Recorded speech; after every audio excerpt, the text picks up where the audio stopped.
धार्मिक नगरी वाराणसी में आज से धार्मिक सर्किट यात्रा की शुरुआत हुई है। आप देखें, इस यात्रा में जो यहाँ के टूरिस्ट से जुड़े हुए लोग हैं वो जा रहे हैं।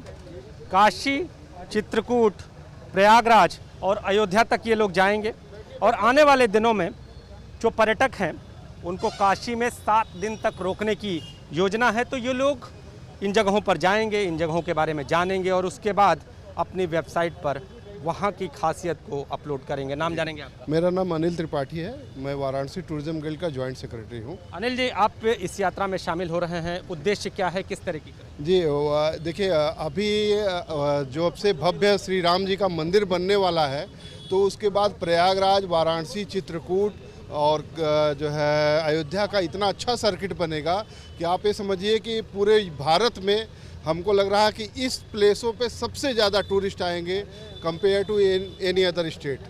यानी आने वाले दिनों में जो धार्मिक पर्यटन है उसको बढ़ावा देने की तैयारी है जी। किस तरह की तैयारी और क्या कर देखेंगे? काशी, चित्रकूट, अयोध्या, प्रयागराज और जो प्राचीन यात्राएं हैं उनका एक अच्छी आइटनरी बना करके अच्छी सुविधाओं के साथ हम विश्व पटल के साथ साथ अपने डोमेस्टिक क्षेत्रीय पर्यटकों तक ये सेवा पहुंचाना चाहते हैं। उस उद्देश्य को लेते हुए आज हम लोग ने ये आध्यात्मिक यात्रा निकाली है 3 जगह की। अच्छा, पर्यटन के लिहाज से ये खास कैसे है, किस तरह से, क्या होगा? पहले पर्यटक कितने दिन के लिए आते थे, आने वाले दिनों में क्या प्लान बना रहे हैं आप लोग? जो पहले पर्यटक आते थे वो ज़्यादा से ज़्यादा 1 या 2 दिन तक बनारस में रहते थे। अब हम लोग का ये प्रयास है कि पर्यटक कम से कम 5 से 7 दिन बनारस के साथ साथ आसपास की जो आध्यात्मिक चीज़ें हैं, पर्यटक स्थल हैं, वहाँ जाएं और ज़्यादा से ज़्यादा इसका प्रचार प्रसार करके लोगों को अपने तरफ आकर्षित करके उद्योग को बढ़ावा दें। आप देखिए, ये लोग यहाँ से रवाना हो रहे हैं। आप बताइए, कितनी ज़रूरत है इस तरह की यात्राओं की? बहुत ज़रूरत है ऐसी यात्राओं की, क्योंकि अभी हम सिर्फ डोमेस्टिक टूरिज्म पर रिलाई कर रहे हैं और अगर हम इसको नहीं बढ़ा पाए, ये रूम नाइट्स नहीं बढ़ा पाए, तो हम जितने नुकसान में जा रहे हैं वो मेरे ख्याल से भरपाई करना बहुत मुश्किल होगा हमारे लिए। आने वाले दिनों में क्या लग रहा है, जो टूरिस्ट हैं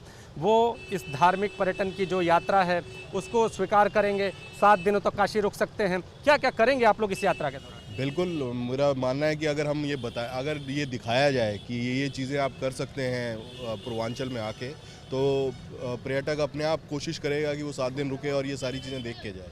तो पहले टूर ऑपरेटर और अब उसके बाद जो पर्यटक आएंगे उनको सुविधाएं दी जाएंगी। तो आप लोग इस यात्रा को लेकर कितने उत्साहित हैं? काफ़ी उत्साहित है।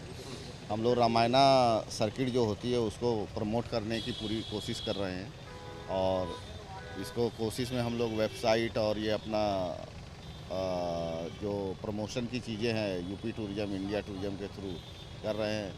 तो रामायण सर्किट की शुरुआत और इसके साथ ही यहाँ से जो टूरिस्ट विभाग से जुड़े हुए लोग हैं वो इस यात्रा में जा रहे हैं। आने वाले दिनों में ये लोग इस यात्रा के माध्यम से जो बारीक चीज़ें हैं उनको जानेंगे और अपनी वेबसाइट पर बताएंगे और जो पर्यटक काशी आएंगे उनको 7 दिनों तक रोकने का प्रयास होता रहेगा। देखिए, इस समय अत्यंत गौरव का विषय है कि उत्तर प्रदेश टूरिस्ट डेस्टिनेशन के रूप में पूरे भारत में नंबर 1 पर आ चुका है। जो पहले नीचे से उसकी गिनती होती थी, आज टॉप स्थान पर है। माननीय मुख्यमंत्री जी के नेतृत्व में उत्तर प्रदेश टूरिज्म नंबर 1 पर डेस्टिनेशन बन चुका है। डोमेस्टिक टूरिस्ट के लिए भी, इवन फॉरेन टूरिस्ट के लिए भी 1 या 2 में आ चुका है। हमारे यहाँ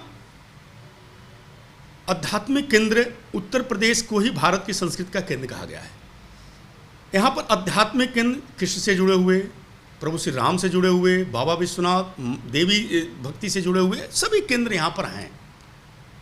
इन केंद्रों को किसी ने विकसित करने का प्रयास नहीं किया, पर्यटन सुविधाओं को यहाँ पर देने का काम नहीं किया, जिसके कारण जो हमारे यहाँ आध्यात्मिक पक्ष से जुड़े हुए टूरिस्ट थे वो उतनी रुचि के साथ नहीं आ पाते थे। लेकिन माननीय मुख्यमंत्री जी के नेतृत्व में, माननीय प्रधानमंत्री जी की प्रेरणा से आप देखेंगे अयोध्या धाम का विकास हो, प्रयागराज का हो, काशी का हो, विंध्य धाम का हो, नैमिष का हो, देवीपाटन का हो, गोरखपुर का हो, चित्रकूट का हो, शुक तीर्थ का हो, ऐसे करके गढ़मुक्तेश्वर का हो, ब्रज तीर्थ का हो, अकेले केवल यदि ब्रज क्षेत्र की चर्चा करें तो 200 से ज़्यादा पर्यटन स्थलों का विकास हम लोगों ने किया है, पर्यटन विभाग ने माननीय मुख्यमंत्री जी के नेतृत्व में किया है। इस सभी स्थलों का विकास हो और डोमेस्टिक टूरिज्म, फॉरेन टूरिज्म या हर प्रकार के इको टूरिज्म सबका बढ़ावा मिले, इस भाव को लेकर के माननीय मुख्यमंत्री जी लगातार मार्गदर्शन देते रहते हैं। उनके मार्गदर्शन में लगातार काम चल रहा है। हमारे यहाँ सर्किट भी 12 सर्किट पर हम लोग काम करते हैं। रामायण सर्किट, महाभारत सर्किट, देवी से जुड़े हुए सर्किट, बौद्ध सर्किट, इसके साथ साथ अभी गंगा सर्किट पर भी हम लोगों ने एक प्रोजेक्ट बना करके केंद्र सरकार को भेजा है। चित्रकूट धाम, अयोध्या धाम, प्रयाग, काशी, ब्रज, नैमिष, इस सबको एक साथ जोड़ने की योजना पर लगातार पर्यटन विभाग काम कर रहा है और कनेक्टिविटी की सुविधा भी उपलब्ध करा रहा है। हमारे इन स्थलों पर जो, जैसे काशी में ही लीजिए आप, काशी में पंचकोश परिक्रमा, काशी में अंतर्गृह परिक्रमा, काशी के 9 देवी, 9 दुर्गा, 12 ज्योतिर्लिंग, अष्ट भैरव, अष्ट विनायक, 11 विष्णु, 12 आदित्य, ऐसे देवी देवताओं के यहाँ पर मंदिर हैं। सबकी परिक्रमा का भाव है।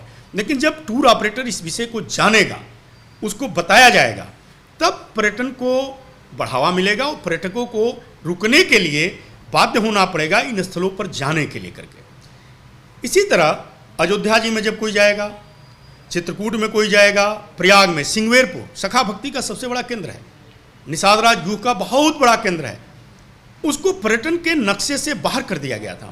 माँ गंगा के मनोरम घाट पर स्थित वो स्थल, कोई उस पर ध्यान नहीं देता था। 1971 के ISI की खुदाई में पुरातत्विक बहुत बड़ा किला निषादराज का मिला, उस पर किसी ने दृष्टि नहीं दिया। लेकिन इस भाव को लेकर के पर्यटन विभाग अब काम कर रहा है। ये सब रामायण सर्किट के स्थल हैं। चित्रकूट धाम, माँ मंदाकिनी के घाट पर घाट ही नहीं था, अब सुंदर घाट बन गए, चौड़ी सड़कें बन गई, आध्यात्मिक स्थलों का सुंदरीकरण हो गया। वाल्मीकि धाम हो, तुलसीदास जी का स्थल हो, रोपवे हो, ये सभी चीज़ें, चाहे विंध्याचल का रोपवे हो, चाहे चित्रकूट का रोपवे, अपने फंक्शन में आ चुके हैं, काम कर रहे हैं।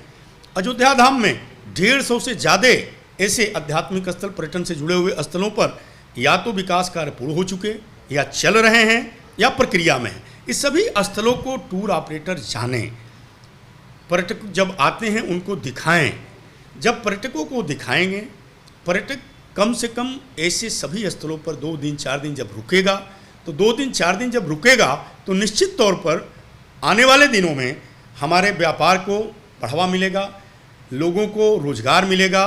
क्योंकि स्कीटर्स संगठित व्यापार नहीं होता है यहाँ पर पर्यटन में तो असंगठित क्षेत्र है। तो असंगठित क्षेत्र के लोगों को ज़्यादा से ज़्यादा रोजगार मिलेगा। सबसे ज़्यादा रोजगार प्रदाता विभाग टूरिज्म है असंगठित क्षेत्र का, लेकिन इस पर किसी ने ध्यान नहीं दिया। अभी काशी में सारनाथ को भी लेकर के एक बहुत बड़ा परियोजना 73 करोड़ रुपए का बन चुकी है, उस पर काम प्रारंभ होने जा रहा है। माननीय प्रधानमंत्री जी अगली बार आएंगे, जब भी आएंगे तो उसका शिलान्यास करने के लिए हम लोग आग्रह करेंगे।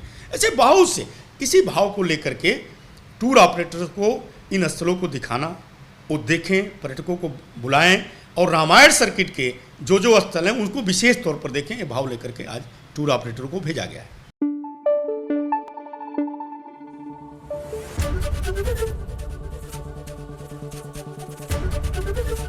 ABP गंगा, खबर आपकी, जुबान आपकी।